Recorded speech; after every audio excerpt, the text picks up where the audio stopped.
Nabuhayan na naman ng energy ang mga Kim Pao sa muling pagpapakilig ni na Kim Chiu at Paolo Avellino.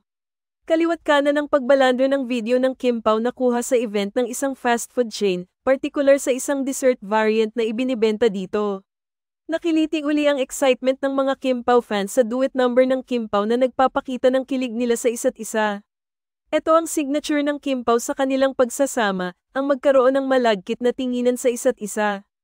Ang holding hands, ang halos magdikit nilang mga mukha habang kumakanta.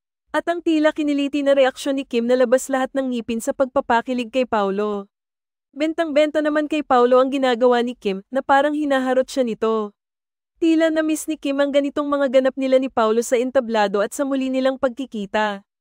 Nagsisimula uling buhayin ng Kim Pao ang kanilang kilig sa mga fans lalo't higit 2 buwan na lang ay mapapanood sa February ng susunod na taon ang kanilang pelikulang My Love Will Make You Disappear.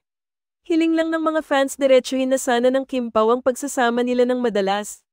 Ano ang sa inyo sa balitang ito?